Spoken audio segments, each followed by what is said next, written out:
Hey man, welcome back to the Midnight Hustle. I'm DieHard Derek. My next guest is a former WWE Smackdown Diva, and after 8+ years, she's on her journey making her way back to the squared circle. Ladies and gentlemen, give it up for the one and only Krissy Vaine. Hey, you guys. Happy to be here. Hi, Derek. How are you doing? Look at you, first of all, looking all cute and shit coming out here. Well, thank you. Always. I'm looking at old clips from, and I didn't realize that your diva days was way back, like in 2007. And I'm looking at you now, and you look younger now. Now, I do have a note here for you, Krissy. I know that you've been messing around with this intuitive aesthetics, which is the merging of clinical anti-aging results in a med spa setting with organic and holistic treatments. Is that what you're doing these days? Is this your secret? Yes. So I do manage a med spa as my full-time shoot job. And still play around in wrestling whenever I have the opportunity. It's insane because the one thing that you're leaving out of that description is that it's actually making you look younger than you did in your diva days, and you're also morphing into Taylor Swift. So whatever witchcraft sorcery shit. Oh my gosh. So I was like out the other night. I was like an hour from, like, I was in a little small town, like watching a friend play, like an hour from St. Pete. And there was a bunch of people and they were like, you look like Taylor Swift. They were taking pictures of me. I don't see it. But like, you're not the first person. That is so funny. It is there. And like I said, you look completely different than your diva days. You're actually getting better with time. So to see you now, it's just, I don't understand how these promotions aren't just beating down your door like, come back, Krissy, we need to put you on TV. But let's talk. I know you're a little short on time, but fans, don't worry about it. Krissy and I will set this up again, and we will. We're local kind of to each other, so we might even do a real life IRL. I like that. We're definitely gonna set that up, but it's funny because, again, I didn't recall that your diva days were way back in 2007. And the way you came up, there was no PC. They had developmental, but there wasn't a performance center. There wasn't NXT. It was just the local training facility where they were just grabbing some people that showed a hint of talent, that had a little bit of experience. And especially for the females, they're like, fuck it. As long as she's good looking, we'll train her. How did you end up getting on WWE's radar so early in the day when they weren't necessarily looking for, let's say, female talent? They were just looking for good-looking females that they could train. So I all but beat the doors down. I was very persistent in my very Capricornian ways. I was very persistent.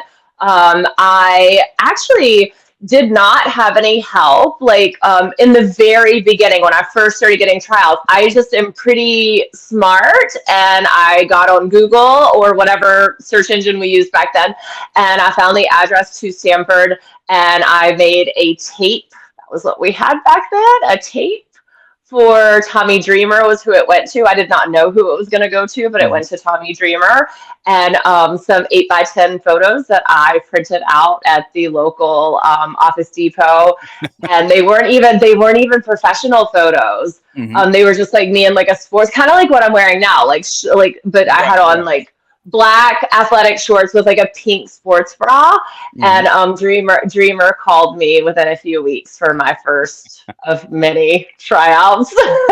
You can't pass on this. Look at the looks right here. It's incredible. But the funny thing is that you were actually interested in becoming a wrestler. You were already working the indies by the time you got to developmental, right?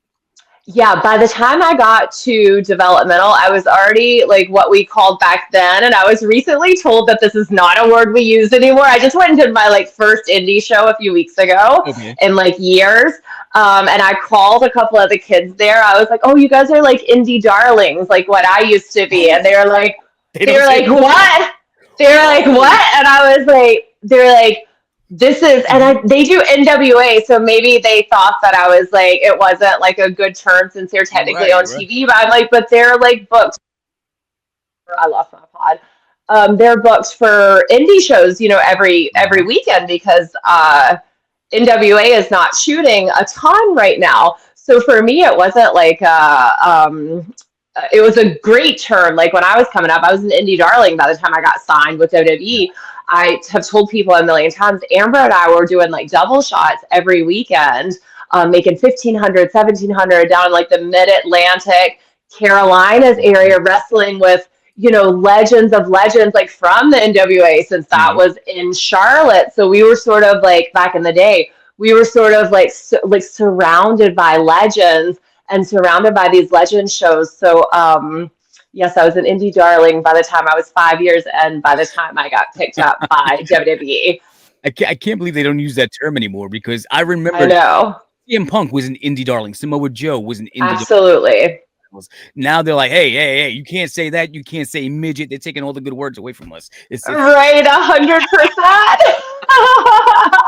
but you're making 1,500 a week, team blondage, you and Amber O'Neal, and going to developmental, you had to be taking a pay cut. They weren't paying shit in Huge developmental pay at that time. cut. Okay.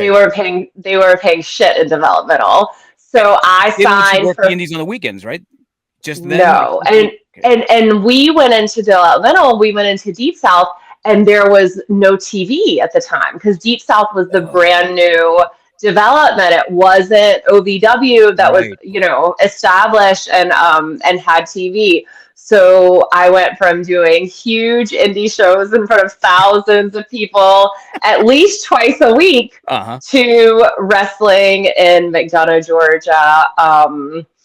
In the hopes of making it. Well, we're wrestling basically practice Yeah. 5 days a week, with no TV, no live shows, $500 a week, no way to make extra money because back then there was no Twitch, there was no social media influencer, like Right, there was right. none of those things. So it was quite culture. It was like quite a culture shock. How do you feel now seeing what I guess it's safe to say that the talent is spoiled. Having a performance center, still being able to work the indies a little bit, getting their credit. I mean, having real trainers there. I mean, not that you didn't have real trainers. I know that you worked under Bill DeMott, and We had amazing trainers actually. yeah, Yeah, you did. I mean, yeah, they had a lot of experience, but to have a PC and to be able to work under a Shawn Michaels or to be working under guys, I mean, legends in the business, not just former wrestlers, legends who yeah. sold out arenas, who brought in you know, the money and the profit, who headlined WrestleMania. It's different now, and that the fact that these kids are being offered contracts and they have that easy access to being on television week in, week out, whether it's on NXT or moving immediately to the main roster. But you really did it the hard way, and you made it. You got there. Yeah, and we couldn't build our own brand. We were Mhm. completely like at the mercy of someone else building our own brand for us. Like, what's really great about nowadays is like you don't necessarily need, and this is not just in wrestling, this is Mhm. entertainment in general, any type of performer. You don't need a big company anymore. You can create your own space and create your own brand online, and then the big companies start coming after you. So it's really, really different. They have like this huge opportunity presented to them with the social media, the Yeah. streams, like every which way that the brand endorsements that they have to make money and to, you know, sort of layer their different things that they do. I mean, you Mhm. can be a musician and a wrestler and a this and a that, and you can sort of layer everything. As to where back in the day, we did not have the tools or the ability to layer. We were sort of completely at the beck and call of Mhm. WWE, which is, I'm gonna get rid of this one because I keep losing Sure. it. Get rid of or we were the beck and call of WWE, which was good and bad. I mean, because it's like how lucky were we to be there, but also like they kind of had you by your balls at the same time. Mhm.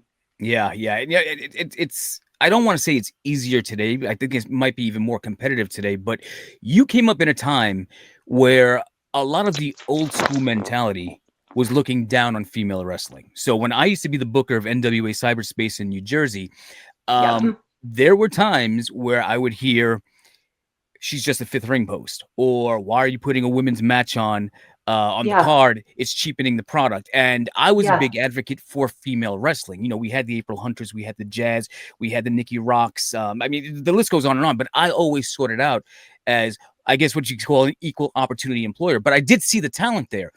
At your time, Yeah. WWE was hiring centerfold models and saying we can train them. with your experience on the independent circuit and then going in there with these girls who didn't even know what an armbar was, let alone what the history of professional wrestling was it competitive in terms of, again, we're talking about the old school where people are trying to protect their spots, but when you're working with people saying, hey, look, I'm a pretty face, I'm going to learn it eventually, but now I got this girl who looks just as good, if not better than me, and she's got wrestling skill. What was the competitive nature back then in 2007? So I fell into the strange category where it was like, yes, my body type was a little different then. I was definitely like bigger and more muscular. Mhm. But I did fall into like that weird position where I could play both roles, where I could be the really, really pretty face Mhm. and I could also be the wrestler. So I liked everybody on both sides for the most part. I did not fall into that category where I was like the hardcore wrestler and like only hung out with hardcore wrestlers. Mhm. I also really liked a lot of the Diva Search girls. Like Mhm. I thought so many, the Bellas are amazing. Maurice is amazing. Like there was, several of the girls that came from the Diva Search that I became really, really close with as time went by, and they became great wrestlers, workers. So but then I can also remember being on the flip side of that, and Amber and I were sometimes not treated so well because we were the pretty girls. Like when we went to some of like the more hardcore, like more like in Philly and Mhm. like that, it was more the hardcore, like not Southern or Mid-Atlantic fans. Like we would kind of get shit on a little bit because we Mhm. were the pretty girls and we weren't like your Sarah Del Rey's and your Mercedes Right. Martinez's and that type of thing. But I always believed there was like sort of room for everyone. And I sort of have always like known my role. Right. I'm like, listen, y'all, I'm not trying to be like Mercedes. I'm not trying to be Del Yeah. Rey. Like I know where I fall in and I'm perfectly like fine with that. And I'm glad that they acknowledge your talent in the ring, because a lot of times, like I said, back then they were going based on looks, and you had a look very similar to Tori Wilson, who's already there. Um, was there ever any talk about changing your style or your look so that the vision didn't clash with each other? Absolutely. Yeah. Most of my career in developmental, my hair was much darker than this I because remember. immediately upon signing, they were like, oh, you look so much like Tori. Maybe darken your hair. They And did I tell mean, you I was that. like, Okay. whatever. I was like, I'll do, whatever I Mhm. need to do. But then it was weird because it never really felt like me because you can see my hair is bright blonde. It always has been since I was born. So closer to 2 years in, I was like sort of like fed up with the system. We had been moved to FCW out here in the Tampa area. We're back to no TV. We're back to no house Right. shows. Back to just training in like the hot building. I was sort of over it. And I think one day, just randomly, I was like, I'm just gonna make my hair blonde again. I really Oh, don't care what these people think of me. And so I did. I okay. didn't tell anybody. I didn't ask anybody, Uh-huh. like nothing. I was like, I'm gonna go back to who I am at like my core. Cause like I would see videos of myself and not that the dark hair didn't look fine. It was fine. It looked good. Right. But it didn't like feel like me. So Mhm. yeah, I brightened that hair back off and I said, I'm just gonna be me again. And then that was when I got the call to go to SmackDown. So the whole time they're telling you, hey, you look too much like Tori, darken the hair up a little bit, change what you look. You go back and do it on your own. You're like, fuck this. I'm going back to blonde. That's me. That's how I like to be. And that's like, oh shit, who's this chick? Call to the main roster. So you kind of helped Yeah. yourself out by doing it. I heard a Yeah, rumor. Tell me if this is totally. true. That I don't know if it was management or a trainer. I don't know. It could have been Vince. They told you that you needed new boobs. Is that true? Yeah, it was before I was signed. So I had Okay. been trying out for like almost a year Mm-hmm. and I was a pretty like efficient wrestler. Again, I never go like overboard about my wrestling. I'm always like, no, I love wrestling for like the character of it. Mm-hmm. But I do what I do and I've always done it pretty okay, or pretty well. And so yes, I have had like 100 tryouts, like Kurt Angle, Taker, everybody would be like around the ring when I was like wrestling and trying out. I would hear people and they would be like, she's money, she's money. Like I would Mm-hmm. hear them, but then they weren't signing me. And then Dreamer said, through the grapevine, like, don't tell anyone, but like a little birdie told me that, if you were to get your boobs done, you would likely get signed. And then I I raised the money for myself within like 4 to 6 weeks Uh, with foot photos of all things. I had a lot oh, of fans in Europe. that shit like, I sells, had a girl. lot, like I had a lot of like fans in Europe that would Uh-huh. pay. And again, they're emailing us at the time because there was no social Yeah. media. So I would get email requests So for they know like, it's your feet. They know I'm getting pictures of yeah, Krissy oh Vaine's yeah, feet. yeah, yeah. Like Okay. Okay. feet. Yeah, and they would request like, I don't know, a Superman outfit, but like barefoot. Like Okay. something like I Yeah. can remember doing Yeah. that. I can remember like stomping in mud one time. Yeah. Skip us some like messy shit. We love white girls with like dirty feet. yeah, I was like, it was Like so fun. fucking I was like, wrestling and pervs. like we were making like I was like charging like $700 or $800 a Uh-huh. shoot. Like I don't know, say 50 photos or something like Okay. that. So that's how I raised the money for the breast augmentation. And then as soon as I healed, WWE was going to be, or WWE, yeah, it was WWE, WWF at the time. Anyways, whatever. I knew they were going to be in Greenville, South Carolina. Uh-huh. So when I heard that they were going to be close again, I was like, oh, I'm 6 weeks out. My boobs are done now. So I called, they booked me, and then I didn't even have a tryout that day. Johnny Ace signed me on the Signed you spot. immediately. Yeah. So, I mean, did it bother you that they're like, hey, if them titties were a little like pow, like they're good now, but if they're like boom, like No. that, it didn't bother you at all. You had never No, considered. it's television. It's aesthetic. I mean, Of I course. still, even now, aesthetics, I'm like, Mhm. yes, like the way that you look matters. Like it's everything when you're in television. So for me, I know the bill that I set. Like people want to see me beautiful. People want to see me look like a Barbie or a Barbie bad girl or like Uh-huh. whatever it is. So like I know where I fit. So no, I wasn't Okay. offended at all. So you were good with it. You like, listen, the Yeah. titties, I'll handle that. It's gonna get me on TV. I'm good. When you got Yeah, the new titties, absolutely. were the girls in the back like, oh my god, they look amazing? Can I touch them? Was everybody trying to get a squeeze on them? No. No. No, they were like I just remember them sitting really high, like at first. Oh, Like were they? yeah, like but no. I Okay. don't even know if like a lot of people like really notice like that. I don't know because even once I got my boobs done, I never really wore outfits that were crazy. Well, So that's what I'm saying. Like I didn't think you went as much bigger that it was noticeable. So it it wasn't anything wasn't changing. like it was just like a because again I was like more athletic built back Hmm. then, so I was a little bit more of like a square body. So I think they just added some like curvature. I remember when I was Yeah, I going wasn't bothered. I wasn't bothered at all by it. I was didn't like, bother you, right? whatever. I'm just saying, it didn't seem Mm-mm. like a massive change. I remember when I was running cyberspace and Tracy Brooks came to me. She's like, "Oh my god, I got to get a boob job, so I'm gonna be out for a while. I can't do like the next 2 months of the show." I was like, "Oh, okay, cool." So we're trying to figure out how to write her off. I was like, "Look, we're gonna put you in a move, and you're gonna have one of your implants rupture in the ring, and we'll just say, oh my god, she's out." She came back 3 times the size that they were before. I'm like, holy shit, Tracy, what the fuck did you do? It Yeah, looked like she got into a yeah. car accident. The airbags went off. I was like, what the fuck? But Yeah, yeah, I mean well, that was the times though. Like, yeah, yeah, every I mean we were just coming off of like the 90s where Pam Anderson was like everything. that's right.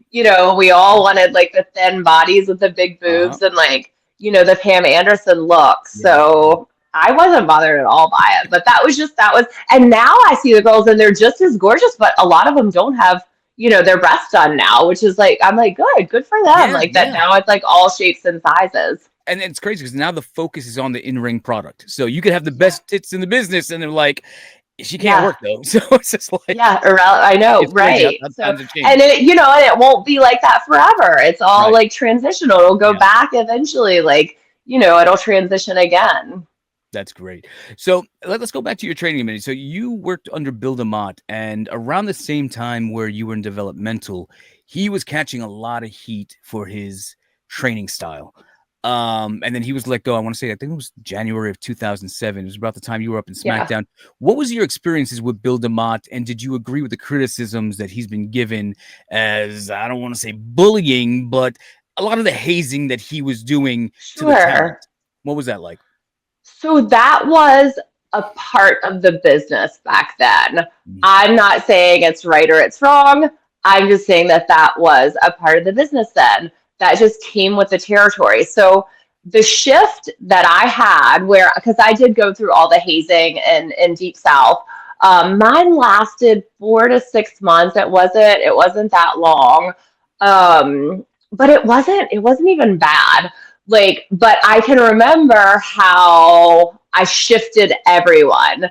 We were doing like blow up drills and stuff, and it was like, okay, we'll see if you can drink 2 beers and then do a blow up drill.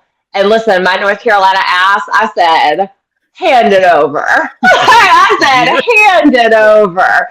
So I That think also I my like thing. chugged, I think Mhm. I like chugged like 2 beers Uh-huh. and then like did like the blow up drills and the whole and all the guys were like, yeah, like, and that was sort of like it for me. That was like the last of like my hazing. Okay. But then some people had a harder time than I did Mhm. with like, the hazing, especially in developmental. So I was lucky in developmental that for me it was like short lived, but also it was just like a part of the business. I can remember when I first started out in the business, and I'll even say the same about myself nowadays, I'm not a drinker really. Mhm. I never have been. If I take a shot or have a drink, it's literally just to like there I was trying to get past the hazing part. But I was doing an indie show and I was maybe like a year into the business. And Marty Jannetty got so pissed at me because he handed me a shot with everyone else, like in the group. We were at like Mhm. a bar or something after a show. And he handed me a shot. And I was like, oh, no, thanks. I don't drink. And he was like, That's Party I was Marty. like, oh.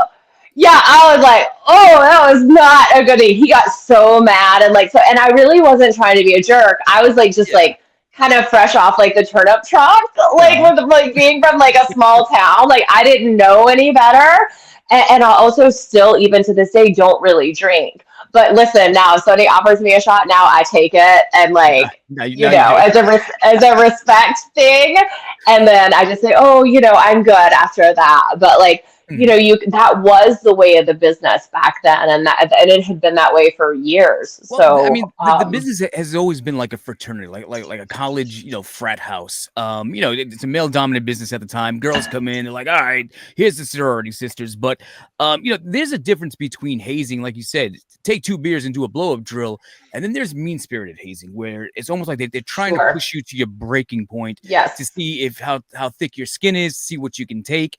Sometimes they're doing the hazing because they want you to quit because they see you as a threat. Um, yeah, did you experience any of that, or did you see it happening around you to others? yes. That happened to me once I got to like the big league TV. That happened to me once I got to SmackDown, Okay. and one of the reasons why I didn't last very long. So, um, and back then you're not allowed to, like, we were told like snitches get stitches, like mhm, you're just supposed to like figure your way out of it. I do think had I been single, some more of the guys would have likely jumped in and protected me. But mm, I think because I wasn't single, and I was with like he was like just a developmental guy. It wasn't like high ranking yeah, yeah. person. So I definitely experienced. I mean, they would do things. Oh gosh, it was so bad back in the day. Like Give me an if you're example. Like what's the like worst haze you saw? like you like one of the worst things I ever heard, and this did not happen to me, is like people would like shit in your bag. Oh yeah, we've heard that one a lot. Yeah, like it did not happen to me, thank God. But yeah, Yeah. they would just. I mean, you have to think how hard it is to get on television. Hmm. And especially because back then women were really using their bodies, and if they were single, to sort of position themselves in a good position so that they would get on TV. And then you've got me, who's like just this little country bumpkin who just happened to have a lot of charisma and a lot of stage presence, but not a lot of polishing in real life or entertainment or billion-dollar businesses. And then I just felt like I was sort of like just thrown into the Shark Tank once I got up to SmackDown. And I was being put in a really big storyline, which I also didn't know what I was being thrown into. But it's never the girls that are the top or the guys that are top typically like picking on people. It's typically the ones that are like fighting for like TV time. Did Bill get a bad rap? Do you think that they overreacted? Maybe the people who complained weren't cut out for the business. He was doing what a trainer should do, or did he push the limits? I think the limits were definitely pushed, and I think that they were worse for some people. I did not push back in that situation. At that time in my life, I was willing to sort of like chameleon to like however I needed to chameleon to get to where I needed to be. And like there's some stuff that I would tell you that I'm like not proud of, but there were some people who really stuck to their laurels and were not willing to budge. Kevin Matthews being one of those people, and I did date him. I was dating him when I got signed, and I was fitting in well, and he was not fitting in well. But also Kevin always stayed true to who he was, and so you have to like love him for that. So like it ended up really working out for him. But there was. Oh, Krissy, we're losing your audio there. I'm not sure. Can you hear me? Oh, yeah, I can hear you. Can you hear me? Yeah, you're muffled. Oh, there you go. Can you hear? Now I hear you again. We're back. Okay. Yeah, so Omega had a hard time. Kevin Matthews had a hard time. Like, there was a few people that, like, really had a hard time. But you know what? Good for them. Like, sometimes I wish that I would have, not been willing to sort of bend a lot of times when I was willing to bend just to fit in. And so I'm like, I wish that I would have had, like, the self-esteem to just be like, no, now I would do that. But I'm also in my 40s. Like, when I'm a baby, coming out of North Carolina in my 20s, I'm like, no, I'll do whatever I need to do here to get along. So, yeah. So, I mean, you didn't spend much time on the main roster, but what were their plans for you? And again, I was not told this until afterwards, but I was told that, and way after, I'm talking years afterwards, Melissa Coates told me that, Dreamer told her that I was supposed to get to be the first one to get the Divas title. Dreamer has never told me that himself. But that was what I was told from Coates, that Dreamer told her. So I don't know, but I didn't know what I was going up for or what I was doing, or even what I was doing like the day that I debuted on television. I think Vince wanted me to like come out of the audience in regular clothes. And somehow I ended up in wrestling gear coming down the ramp. So there was a lot of confusion as to like what was actually supposed to happen that day, because there was such a lack of communication. And I was so freaking scared to mess up or say the wrong thing. I was like a freaking nervous wreck. Like, I think I slept like 2 hours each day that I was there. I was so scared because there was like a person or two picking on me, and I was saying, everybody likes me everywhere I go. Why don't these people like me? It was like, but I think that they probably knew what I was coming up into. I did not. So looking back, I'm like, oh, it's probably like, people trying, like really trying to get me to quit. And there was like multiple reasons, why I didn't last very long. Jody Hamilton actually called me after I quit, and he said, I'm so thankful that you didn't go on that 3-week European tour. He said they were going to try to destroy you. Oh, that's the worst. Like, I'm like, what does that even, like, they were going to try to torture him. Like, what does that even mean?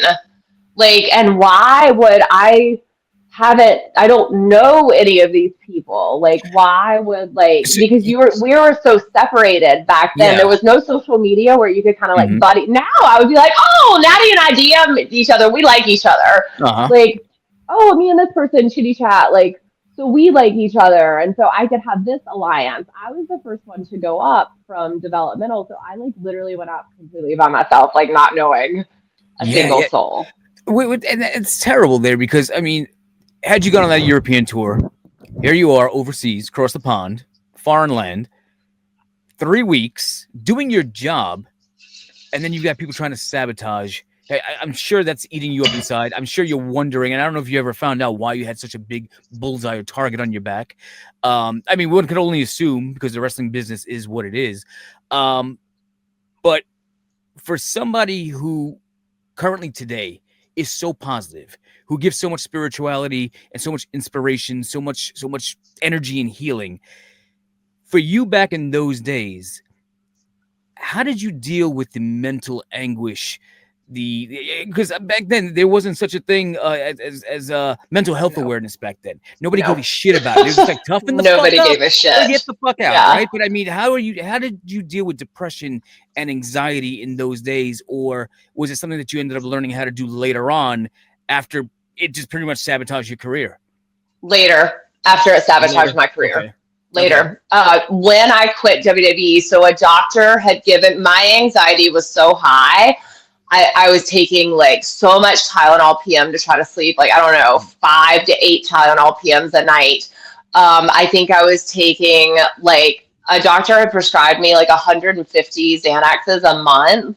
Mm-hmm. And I think that when I debuted, I think I was taking like 10 a day or something. Like, I mean, I was off like because again, you're not, back then there was no, we talk about mental health. There was no, we talk about meditation. There was no HR. There's no HR. Like, you can't go and say, I'm having a hard time. Like, I think this person or this person, you know, maybe after me, I don't really know why. Like, there was no such thing. So I was self-medicating. And again, I'm not a drinker, because a lot of people do this. I am one of, you know, many that self-medicated. I thought it was okay though, because it was a prescribed medicine. So I was sort of like, oh, well, this is, you know, this is a prescribed medicine. A doctor gave me this, so this is fine. It under no circumstances was fine. And it was, there's so much of that time I actually don't even remember, and it's like sort of blurry. Is it from the pill fog? Yeah, and the lack of sleep. Yeah. Like, I dropped like 10 pounds in that like first 2 weeks. Like, if you look at my the interview where I'm with Vicky Guerrero, the last Smackdown that I did, I was noticeably like thin, like noticeably thin. So yeah, it was just sort of like a combination of like stress. And then again, it was more old school back then. Nobody's talking to each other. Nobody's telling me what's going on. I'm going into TV every day scared shitless. And so, yeah, I didn't make it very long. So I figured out the mental health, like actually, I went on this crazy spiritual journey after wrestling, because I was like, whatever just happened to me, I don't ever want that to happen to me ever again. Because I knew I had self-sabotaged it. I knew it. My grandmother like begged me not to quit. She's like, is there not another way? Like, these people are like handing you the world.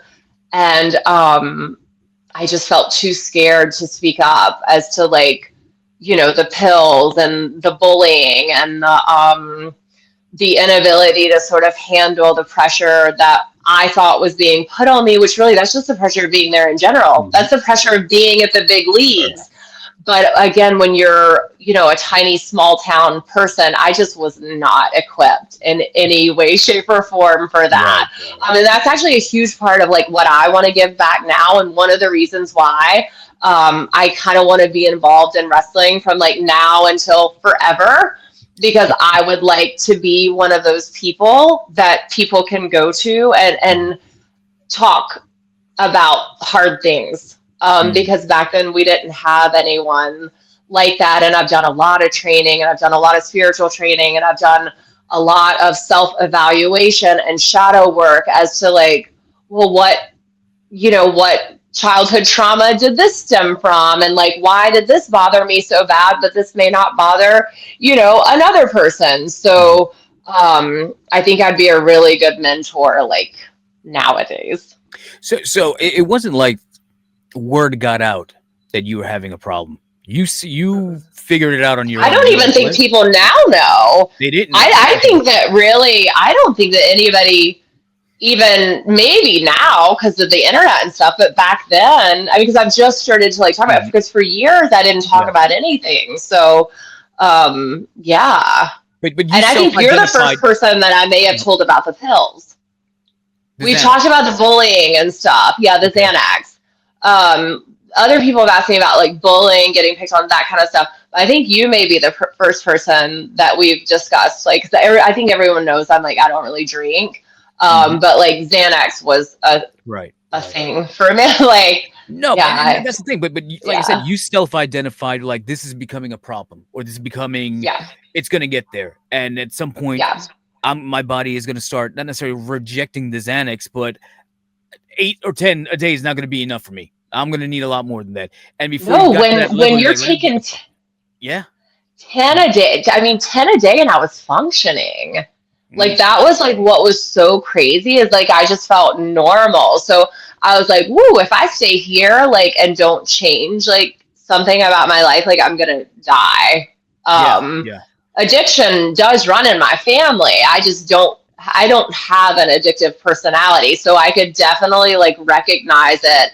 And also from like, traumas in the past and in the family lineage, I was like, oh, okay, this is not going to be good for me. And I actually don't want to be doing whatever I'm doing, that I'm having to take these things. So yeah, so I stopped when I left WWE. I like stopped cold turkey, No, and I and just don't it, allow things like that it's around. great that it wasn't noticeable when somebody had to come to you like, hey, Krissy, think you might have a problem. The fact that you saw it yourself, or you Yeah, didn't like what it was doing to you before it got too late, before it got out of hand, yeah. that's a very bold move, because so many people tried to get into the spot that you were in, to be on TV, to get that action figure, to main event a pay-per-view, to do all these things, the money, the lights, the fame, the fortune.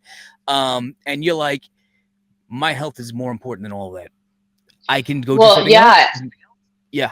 it wasn't even just like my like physical health. It was like my mental health. I was like, I'm Mhm. gonna drive myself off of like a bridge. Like if like I don't Yeah. like I could feel it. I could feel the darkness taking over. And I'm really like sort of like I'm a very honest person, but I'm also like very like real life. So I'm like, okay, it was time to like reel it in. And I was like, yeah, if I don't leave here, I'm going to die. Because again, there was no tools for us back then. Right, right.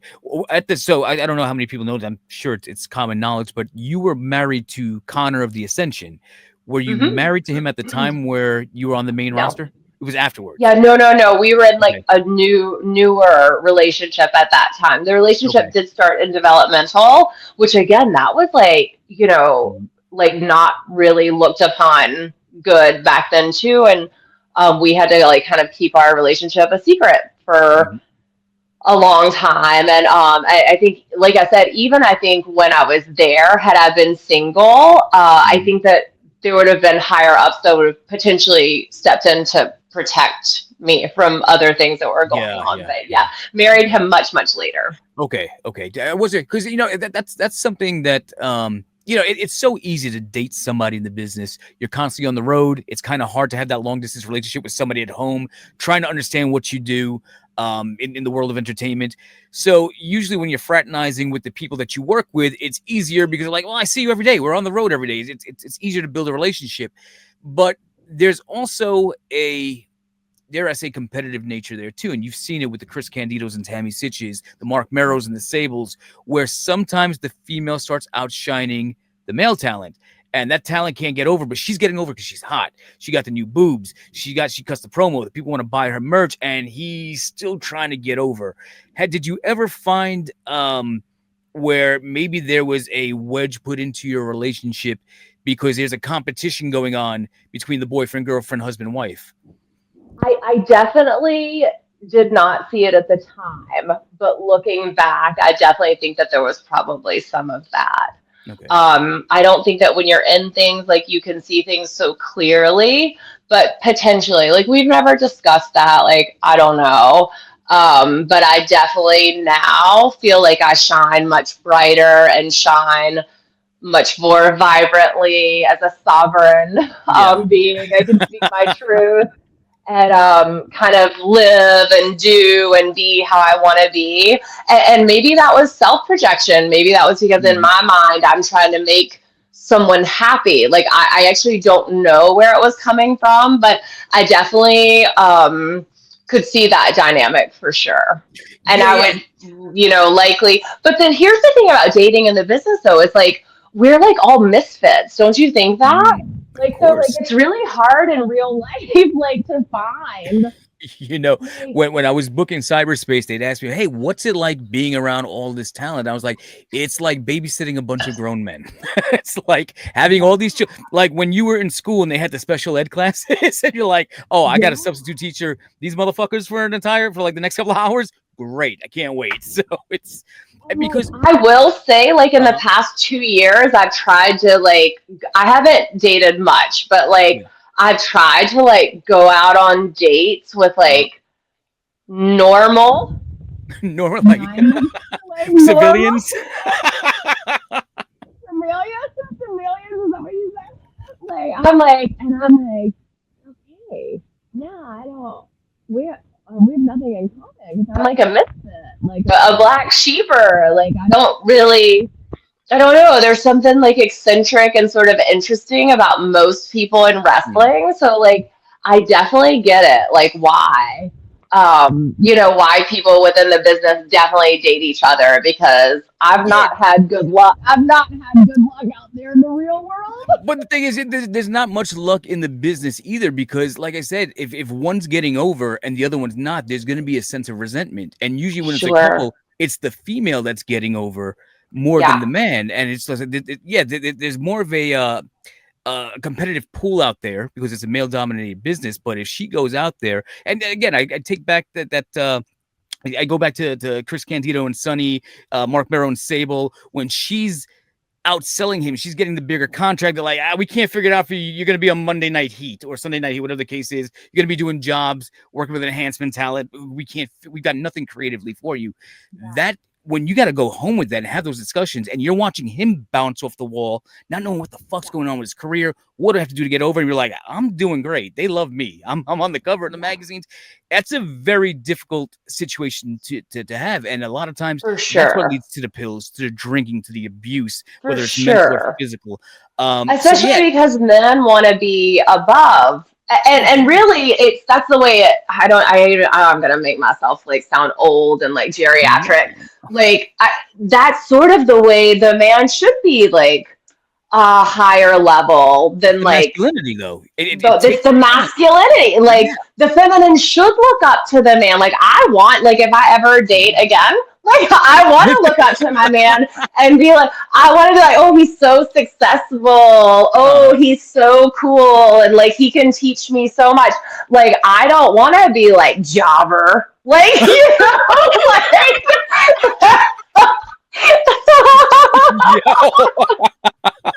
your exes are watching. I'm like that. Fucking, I can't hate that like, bitch. no, I'm not talking about him. I'm not talking about him. I'm just No, talking in general. Yeah, like in general. Like, no, like I would like you never what? say that. See ya, fucking job. Right. Like, that is the way that the Oh relationship my should be if the polarities are correct. course. Like, so if the woman, I'm probably going to get so much flack for that because it's like very much making me seem like 19, like 55. Like, Lizzie should stay at home. Like, but like, No, I don't really want to go to work to a freaking 9 to 5 every day. I would love to be a princess housewife. So I'll just put it out there, you know? but it's kind of hard. Like, like, dude, you're not over in the ring or in the bedroom. Get the fuck out of here. Just like what's oh, so I know that I mean, we're running a little short on time here, but one thing I want to talk about is your relationship with Natty Neidhart. Yeah. You did a lot of work with her before you made it to the main roster. Had some great matches that in 2006, 2007 we weren't ready for, or they weren't ready for, because I was always pushing and advocating for that shit. And then you come along, you have a series of matches with her, and I still don't think that Natty is as appreciated as she should be today. And what's crazy is with time, she continues to get better. And I don't know if you've seen the newest incarnation of her, where she's almost like Yes, this. She's the low key I love legend, it. and she's Yes. fucking with the mouthpiece. She looks like she's going to an MMA fight. This is probably the best Natty's ever been. Tell me a little bit about your history with her and the transformation that you've seen in her over time.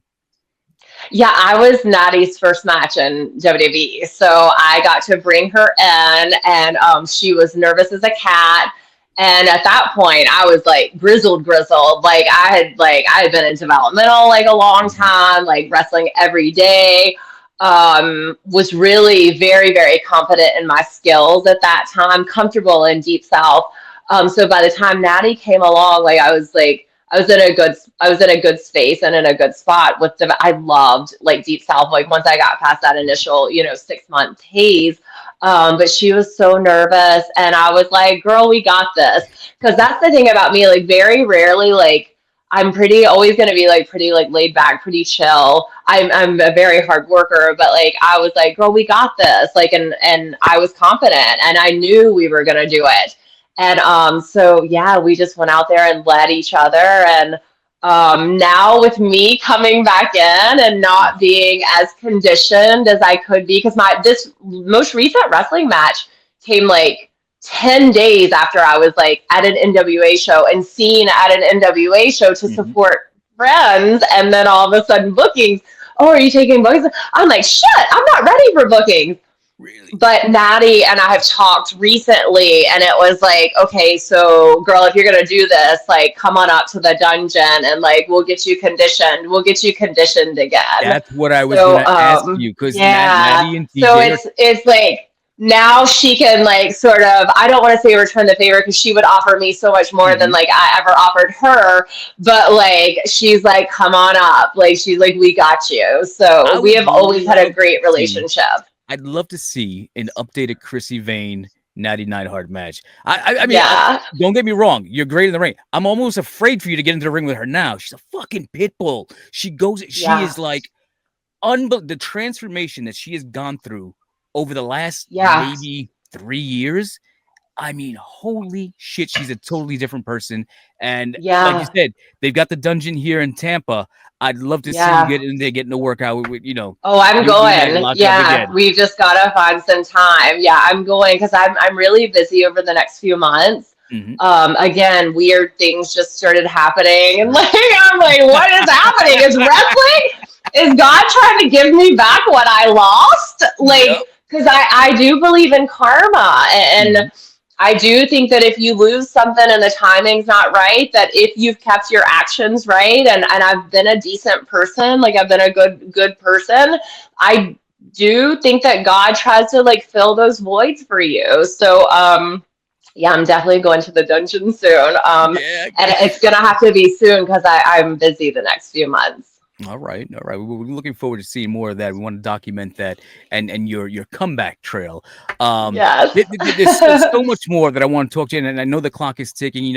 I know you're a big fan of '80s wrestling, which is something the next time Yes. we talk. 70s and 80s. Oh my Yes, I God, that's really the love best it. wrestling ever. The best. That's the It's only way to the learn. best. But I know you Yeah. started that, and I want to talk to you about that. But before we let you go, um, tell me a little bit more about what you're doing outside of professional wrestling, how fans can get in contact with you, and how fans can get those positive vibes from Magical Krissy. Yeah, so I'm really active on my Instagram. I'm on Instagram at magical.krissy, and it's Krissy. I've also just made my Facebook public, so that's now a public, and you can find me under Krissy Vaine as well there too. You can follow me there. And then we're working on merchandise and like a schedule page. I Uh-huh. have had so many like angels come out of like the woodwork for me to say, I can help you do this, or I can help you. One of my friends here made me the most amazing entrance music, and like I want to cry every time I hear it. Like he like handmade it. Yeah, Mhm. he handmade it for me. It's like so perfect. It talks about like how like like I came up from the ashes, like I would try to be burned, but I couldn't be burned, and now I'm Mhm. like rising up again. It gives me chills to even That's listen awesome. to. And he made that for me. So, and I have somebody who's helping me with merchandise and stuff. So, and So then yeah, just I've filling seen a that lot of your schedule. content on Instagram. I'm trying to. So, what are you going for? Like, what ultimately, what do you want to do? Or do you want to become an influencer? Are you still I don't modeling? know. Like, what are we doing on the Well, I Instagram? modeled for a long time on Home Mhm. Shopping Network. You know, Home Shopping Network was here Yeah. in St. Pete, right? Yep. So, but they just closed down in July. So that was like my Oh, okay. 14-year gig. Yeah. Yeah. So I was modeling on television for the last 14 years. So that was like my next television experience. Like Uh-huh. after WWE, I was hired there when I was like 30, like right around Okay. 30. I was doing Lucha Libre USA about that same time, but then Home Shopping Network offered me basically full time in fashion and beauty. Mhm. And so I was a model for 14 years until they shut down in July. Which And is then I crazy. was like, When I first, because I'm originally from New York. When I first came down to Tampa, I was like, all right, I'm trying to find a place so I could start doing my producing work, right? And I end up hooking up with the radio stations out here. It was CBS Radio, now it's Beasley Media, Wild 94.1, and oh, yeah, QYK. yeah, yeah, yeah. So I did a ton of production work for them, and then I went to go produce for Home Shopping Network, and we were going back and forth, back and forth. Never heard from them.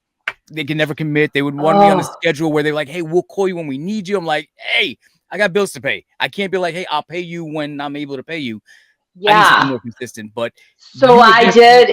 It was the same with them as it was with okay. WWE. I had several auditions. Okay. I auditioned for 6 months to a year, and Hmm. then I got my shot there when a mascara model no showed, and I was 5 minutes away, and it was like serendipitous, and I was like, oh, I can be Hmm. there. And then once I got in the door, that was it. And Wow. then it led to so much other. But yeah, that was just getting like once they saw you and they liked you, it just like wrestling. Like it's like, oh no, we want her, we want her, we want her. But yeah, so then now everything moved to Pennsylvania. So like Oh, it's all okay. gone. And then I was like, what am I gonna do? And I was like, oh well, I had a surgery I had to like schedule. So like I had a health issue that like I needed to take care of. So I scheduled that surgery. And then I took like a month or two to heal, and I was like, I'm bored. What am I going to do? Because I always have to do something in entertainment other than like my med spa job, which I love Oh, too. But you know, I'm an entertainer by heart. And so then Tiffany and Samantha said, oh my God, come to the NWA show. And then we went to that, and then pictures get snapped, and then I'm getting bookings again. And then that sort of like snowballed out of like nowhere. It's wild. are you going to be working in WA anytime soon?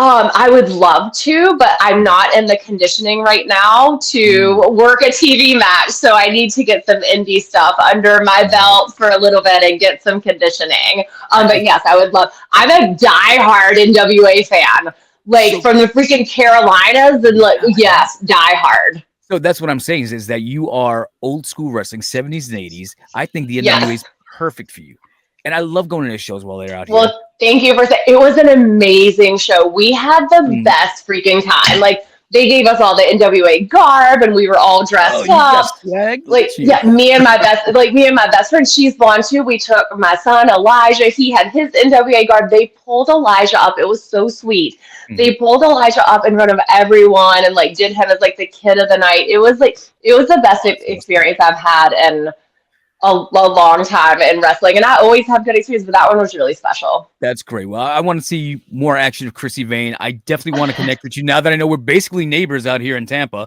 So Yeah, there's and going to be a lot more. now we're I BFFs. know, girl. Give me that high five. Bring that shit in. All right. There you go. But yeah, because So I know you've got a busy schedule. So just let the fans know again where they can find you. And we'll talk soon. And we're going to schedule something, a follow up with this in the coming weeks. yeah, But there's so where much. can We just like skimmed the surface I tonight, mean, the Derek. Like we time just literally just skimmed the flew. surface. Flew by. There's so much to talk about. Um, so you can find me on Instagram at magical.chrissy. You can find me on Facebook at Krissy Vaine. And I'm working on some other stuff, but I will post those to socials. Sounds good. Well, Krissy, thank you for your time. I appreciate it. Hopefully, I'll be seeing you soon, live and in the Yes, flesh. thank you for having me. Thank you guys for listening. I appreciate anybody who supports Greatly me. appreciate it. And I'm wishing you the best of Yes. luck. And I'm hoping, like I said, I want to see you train. I want to see you in that dungeon. I want to see you in the NWA. So I'm going to put that out there into the universe and hopefully we I just got flying out chills. there, Like I right? just got chills as you said that. Thank you. And I know you Okay, said that you God got spirit people out there helping. universe. Whatever I can do to help. And again, like I said, I'm a video producer. Thank So if you need to you. create content to get Krissy Vaine out there, Count me in. Yes, we do. All Thank you, right. Derek. My pleasure. Ladies and gentlemen, this is the Midnight Hustle. That's Krissy Vaine. I'm DieHard Derek. Can you dig it? We're out of here.